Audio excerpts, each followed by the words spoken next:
Nehemías 1, versículos 8 y 9 dice: Acuérdate ahora de la palabra que diste a Moisés tu siervo, diciendo: Si vosotros pecareis, yo os dispersaré por los pueblos. Pero si os volviereis a mí y guardareis mis mandamientos y los pusiereis por obra, aunque vuestra dispersión fuere hasta el extremo de los cielos, de allí os recogeré y os traeré al lugar que escogí para hacer habitar allí mi nombre. Cronológicamente hablando, el libro de Nehemías es el último de los libros históricos del Antiguo Testamento. Registra la historia del tercer regreso a Jerusalén después del cautiverio por 70 años que vivieron en Babilonia y relata cómo fueron reconstruidos los muros y cómo se renovó la fe del pueblo. En el tiempo en que Artajerjes, rey de Babilonia, por allá por 458, 430 a.C., Nehemías fue copero del rey, esto es, probaba el vino antes de entregarlo al rey para evitar que le dieran veneno al rey. Así que su trabajo era riesgoso, era de vida o muerte. Nehemías disfrutaba de una vida lujosa, pero renunció a esa comodidad con tal de que Jerusalén, que para ese tiempo estaba destruida, su gente desmoralizada, sin protección, pues sus muros fueron derribados y sus vecinos los asediaban con burlas y malos tratos, con tal de que Jerusalén empezara el proceso de reedificación.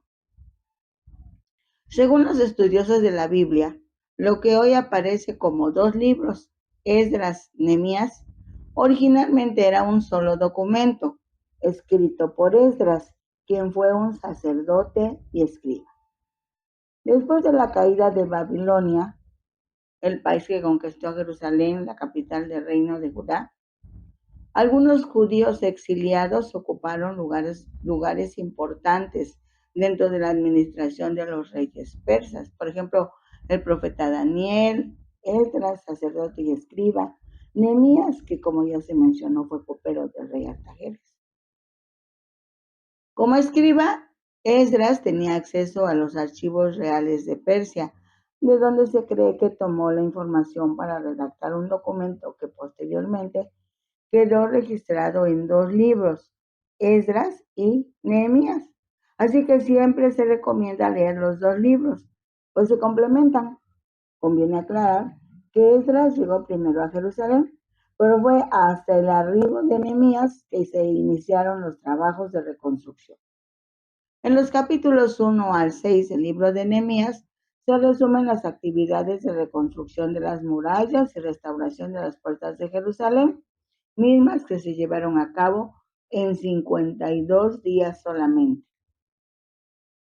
Nehemías, apoyándose en Esdras como sacerdote, también participó en la restauración del pueblo de Dios, llevando reuniones con toda la población y tomando decisiones tajantes en cuanto a obedecer la ley de Moisés, que provocaron reformas socioeconómicas entre la población de ese tiempo, lo que sirvió de modelo para todas las áreas de la sociedad.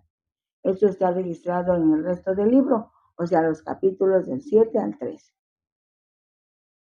La historia universal registra varias ocasiones en que el pueblo de Dios ha sido objeto de conquistas permitidas por Dios como parte de su soberanía y plan eterno.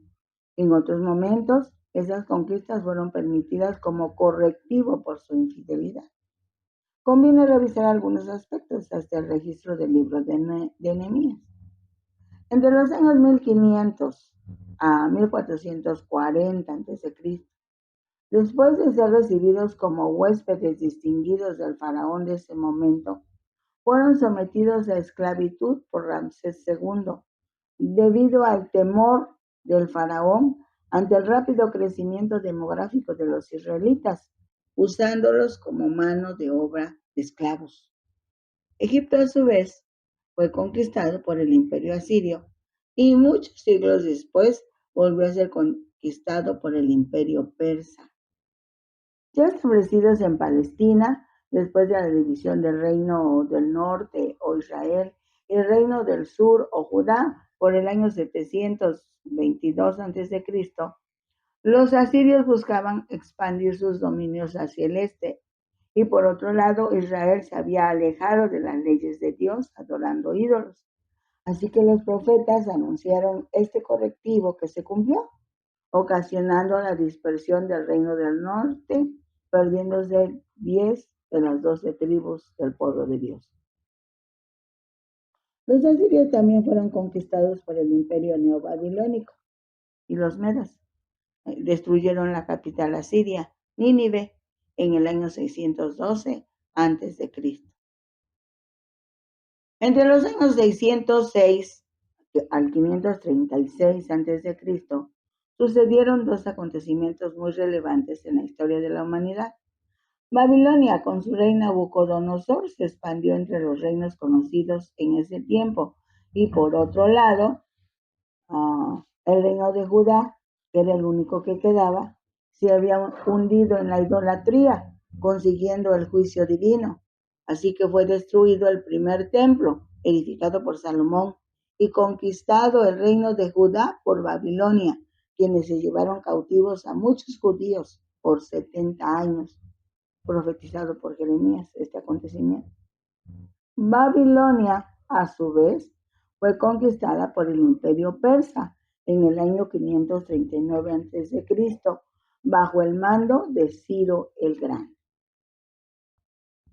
Cuando los persas tomaron el dominio del mundo conocido de su tiempo, les permitieron a los judíos regresar a Jerusalén para reconstruir el templo bajo la guía de Esdras. Y enseguida llegó Nehemías, que hizo equipo con Esdras, dándose muchos cambios socioculturales y religiosos entre la población. Se mantuvo la paz por medio del pago de tributos. Los persas fueron conquistados a su vez por el imperio macedonio, cuando Alejandro Magno tomó el control de la región en el año 330 a.C. Al retomar el pasaje bíblico desde el primer versículo, Nehemías capítulo 1, versículo 1, encontramos que dice: palabras de Nehemías, hijo de Acalías. Aconteció en el mes de Quisleu, en el año 20, estando yo en Susa, capital del reino, que vino Anani, uno de mis hermanos, con algunos varones de Judá, y les pregunté por los judíos que habían escapado, que habían quedado de la cautividad, y por Jerusalén. Nehemías significa consuelo. Acalías significa Jehová da vida. Quisleu. Este mes corresponde a finales de noviembre y principios de diciembre de nuestro actual calendario. El año 20 se refiere al reinado del rey Artajerjes I de Persia, aproximadamente en el año 445 a.C. Susa era una de las principales residencias reales del imperio persa. O sea, si Nehemías vivía en el palacio del rey de Persia, era una persona con cierto rango y en consecuencia comodidades y privilegios.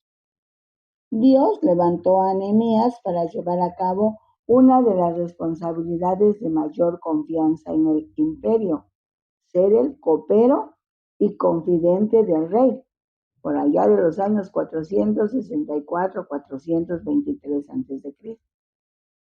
Conviene recordar que la reina Esther fue madrastra de Artajerjes. En ese sentido, pudo aprender a ser amable con los judíos, en especial con Nehemías. En el tejido histórico, las 70 semanas de la profecía de Daniel comenzaron con el decreto a reconstruir la ciudad de Jerusalén, dado por Artajerjes. Eso estaba profetizado en el libro de Daniel, en el capítulo 9, versículos 24 y 25, en donde leemos: 70 semanas están determinadas sobre tu pueblo y sobre tu santa ciudad, para terminar la prevaricación y poner fin al pecado y expiar la iniquidad, para traer la justicia perdurable y sellar la visión y la profecía y ungir al santo de los santos. Saben, pues, y entiende que desde la salida de la orden para restaurar y edificar a Jerusalén hasta el Mesías príncipe, habrá 7 semanas y 62 semanas. Se volverá a edificar la plaza y el muro en tiempos angustiosos. Después de las 62 semanas, se quitará la vida al Mesías, mas no por sí. Y el pueblo de un príncipe que ha de venir destruirá la ciudad y el santuario, y su fin será con inundación, y hasta el fin de la guerra durarán las devastaciones. Algunos papiros que registran parte de la historia de la humanidad del siglo V a.C. apoyan el relato de Nehemías al mencionar a Sanballat, el gobernador de Samaria, a Joanán, y el hecho de que Nehemías fue reemplazado como gobernador de Jerusalén por Bigvai. Finalmente, Nehemías y Malaquías representan los últimos libros del Antiguo Testamento. Los mensajes de Dios para Israel no llegan hasta después de 400 años de silencio, al término de los cuales nacen Juan Bautista y Jesucristo, anunciados en Lucas capítulos 1 y 2. El libro de Nehemías inicia 15 años después de que termina el libro de Esdras, casi 100 años después de que los primeros cautivos regresaran a la tierra prometida, más o menos 150 años después de que la ciudad de Jerusalén aún estaba en ruinas. En Esdras 4, del 6 al 23, dice que unos 75 años antes, los judíos habían intentado reconstruir los muros, pero fueron detenidos por sus vecinos que también eran sus enemigos. Así que para los judíos este obstáculo era insuperable. En el versículo 2, Nehemías describe el escenario que le inspiró en su decisión y misión de reconstruir Jerusalén. Y repetimos, que vino Hanani, uno de mis hermanos, con algunos varones de Judá, y les pregunté por los judíos que habían escapado, que habían quedado de la cautividad, y por Jerusalén. Para ese momento, algunos judíos, entre ellos Esdras, habían regresado a Jerusalén. Así viajaban desde Jerusalén hasta Babilonia y viceversa. Nehemías había nacido en Babilonia, pero una de las características de la sociedad judía es que de padres a hijos han compartido la historia de su pueblo. Por eso, Acalías seguramente compartió con su hijo sus orígenes, los eventos importantes y el gran dolor que le provocaba pensar en su ciudad destruida y la población desprotegida. Están en el palacio del rey persa, quiere decir, son una familia prominente en ese país. Entre ellos existe excelente comunicación y sobre todo no han olvidado sus raíces. Además, no solo se preocupan, sino que se ocupan de lo que sucede en su tierra natal.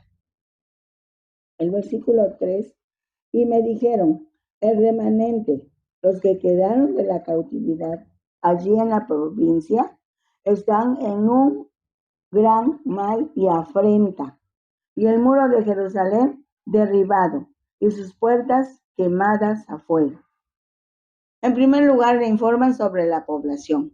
Los sobrevivientes están sufriendo aflicción y humillación, marginados, vulnerables a los ataques de sus enemigos y expuestos a la burla de los pueblos vecinos. Enseguida explica la condición de la ciudad, los muros derribados, las puertas quemadas. En el mundo antiguo, una ciudad sin muros carecería de identidad, seguridad y soberanía, lo que representaba un símbolo de derrota nacional. Esto sucedió unos 1000 años después de Moisés y unos 400 años antes del nacimiento de Jesús, cuando la nación de Israel y el pueblo judío estaban desesperados, pues por 70 años Jerusalén fue un pueblo fantasma, con el peligro de desaparecer como ha sucedido con muchas ciudades antiguas. Debido a que muchos fueron deportados a Babilonia, esa fue una de las razones por las que la ciudad prácticamente desapareció. Los que llegaron a Babilonia se establecieron y ciertamente seguían adorando al Dios de sus padres, pero desde Babilonia. No mostraban siquiera deseo de regresar a la tierra que Dios había prometido a Abraham, Isaac y Jacob. Dice el versículo 4, cuando oí estas palabras, me senté y lloré. E hice duelo por algunos días y ayuné y oré delante del Dios de los cielos. La reacción de Nehemías fue exagerada. Su vida se detuvo. Se sentó, lloró. La noticia le produjo tristeza. No fue indiferente al dolor de su pueblo. Su reacción demuestra un corazón sensible al dolor ajeno. Nehemías no era sacerdote, rey o profeta, sino una persona de la sociedad judía, un laico, que ocupaba una posición de confianza como copero del rey, que estaba en su palacio de invierno en Susa. Dios preparó a Nehemías para hacer algo en relación con la situación que vivía su pueblo en Jerusalén. Pero primero hizo algo en Nehemías. Se puede asegurar que si Dios hará una gran obra, primero comienza actuando en el corazón de alguien o de algunos. Esto explica por qué desde tiempo atrás Dios posicionó a Nehemías en Persia, la primera potencia de su tiempo, pues a través de Nehemías se corregiría una situación que tenía un poco más de 150 años de estar sucediendo. La reacción de Nehemías fue más allá de la reacción inmediata, aunque sí lloró, pero enseguida inició un tiempo de oración y ayuno. Fueron aproximadamente 4 meses. Conviene reflexionar en lo que Nehemías no hizo. No se quejó, no lloriqueó, no buscó quién debía resolver el problema. Dice el versículo 5, y dije, te ruego, oh Jehová, Dios de los cielos, fuerte, grande y temible, que guarde el pacto y la misericordia a los que le aman y guardan sus mandamientos. Cuando Nehemías sabe exactamente con quién está hablando, se dirige a él humildemente en oración, reconocimiento y súplica. El versículo 6 se lee, esté ahora atento tu oído y abiertos tus ojos para oír la oración de tu siervo, que hago ahora delante de ti día y noche por los hijos de Israel, tus siervos. Y confieso los pecados de los hijos de Israel que hemos cometido contra ti. ¿Sí? Yo y la casa de mi padre hemos pecado. En primer lugar, le hace saber que depende totalmente de Dios, no tomando en cuenta el tiempo o el lugar, pues sabe que Dios está pendiente de su pueblo en todo lugar y en todo tiempo. Enseguida, humildemente se identifica con sus compatriotas al usar la expresión hemos, contándose entre ellos, confesando los pecados de todo el pueblo. Esa es la mejor forma de interceder, asumiendo la responsabilidad colectiva, reconociendo que todos son responsables del estado espiritual de la nación. Este versículo también deja ver la importancia del arrepentimiento, que es indispensable en el regreso a Dios. Cada creyente tiene un ejemplo claro de lo que debe hacerse cuando el Espíritu Santo convence de pecado a las personas. Sí, lo que sigue a este descubrimiento es arrepentirse, hablar con Dios, ahora, en el nombre de Jesús. Antes, él solamente le hablaba a Dios eterno. Así que ahora en el nombre de Jesús podemos confesar pecados propios y de los demás, buscando la sanidad y restauración de la comunión con Dios. Pues Dios es misericordioso, Dios es amor. Por eso siempre está dispuesto a perdonar. Dice el versículo 7, en extremo nos hemos corrompido contra ti y no hemos guardado los mandamientos, estatutos y preceptos que diste a Moisés, tu siervo. En este versículo, corrompido quiere decir actuar con maldad, olvidándose de los caminos de Dios, estar espiritualmente descompuestos y manchados por el pecado. En otras palabras, es desobediencia a los preceptos de la ley de Dios, actuando de una manera perversa, destructiva y de rebelarse contra el Creador. Solo por mencionar algo de la ley que Dios le dio a Moisés y que está escrita en Éxodo 20, de los versículos 2 al 6. Yo soy Jehová tu Dios, que te saqué de la tierra de Egipto de casa de servidumbre. No tendrás dioses ajenos delante de mí. No te harás imagen ni ninguna semejanza de lo que esté arriba en el cielo, ni abajo en la tierra, ni en las aguas debajo de la tierra. No te inclinarás a ellas ni las honrarás, porque yo soy Jehová tu Dios, fuerte, celoso, que visito la maldad de los padres sobre los hijos hasta la tercera y cuarta generación de los que me aborrecen. Y hago misericordia a millares a los que me aman y guardan mis mandamientos. Esto es, ellos conocían perfectamente a Dios, de quien habían recibido un mandamiento tajante, definitivo. No tendrás otro Dios. ¿Por qué? La razón para no tener otro Dios es: yo soy tu Dios. Yo soy suficiente para ti. No necesitas a nadie más. Solamente que con el correr del tiempo los demás pueblos influenciaron a los israelitas y adoraron a los dioses de sus vecinos, cayendo en idolatría y viviendo las consecuencias que en ese momento histórico mantenían al pueblo en la miseria, en la pobreza. Pero lo más relevante es que Dios no podía cumplir sus promesas de bendición para ellos. O sea, siendo herederos de promesas de bendición, estaban viviendo como miserables por su desobediencia. Dice el versículo 8. Acuérdate ahora de la palabra que diste a Moisés tu siervo, diciendo: si vosotros pecareis, yo os dispersaré por los pueblos. Así dice Levítico 26:33. Y a vosotros os esparciré entre las naciones y desenvainaré espada en pos de vosotros, y vuestra tierra estará asolada y desiertas vuestras ciudades. Nehemías reconoce que el sufrimiento que están viviendo en esos años, la destrucción de Jerusalén, el exilio, los malos tratos, el hambre, la humillación, el desprecio, es la justa consecuencia de la infidelidad de Israel. Cuando Nehemías menciona las consecuencias del pecado, está confirmando el carácter de Dios. Está asegurando que Dios siempre cumplirá su palabra. Sus advertencias se llevarán a cabo. También sus bendiciones podrán ser disfrutadas. Todo esto sucede porque Dios es fiel. Considerando la fidelidad de Dios, Nehemías recuerda la palabra que Dios le dio a su pueblo en épocas pasadas y enseguida apela a la fidelidad de Dios. Así que la oración de Nehemías apela a la fidelidad de Dios para que perdone y restaure a su pueblo arrepentido.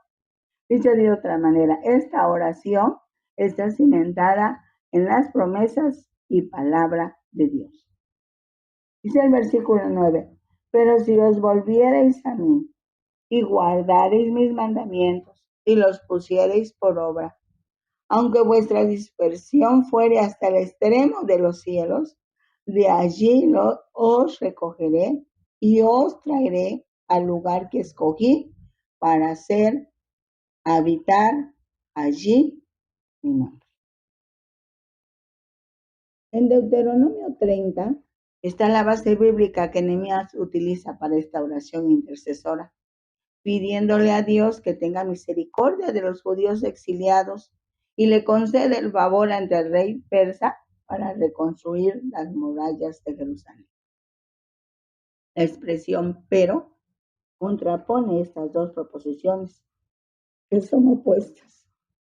Eso significa que Dios no los abandonaría a pesar de la difícil situación en la que se encontraban, siempre y cuando ellos se acercaran a Él y siguieran obedientemente sus mandamientos para disfrutar de la restauración y experimentar su presencia para honrar su nombre, el nombre de Dios. Esa es una promesa condicional. Sabiendo Dios que los seres humanos no pueden obedecer sus mandamientos con sus propios medios, cuando llegó el momento apropiado, envió a su Hijo, quien vino a buscar y salvar lo que se había perdido. Cuando Jesucristo murió y resucitó, Dios cumplió la promesa de rescatar. Dios hizo válida la promesa de rescatar, no solo al pueblo de Israel, sino a todos los hombres y mujeres que crean el mensaje de salvación, vida y restauración para toda la humanidad. Porque Dios cumple sus promesas. Eso tengámoslo bien, bien claro. Dios cumple sus promesas. Bendiciones.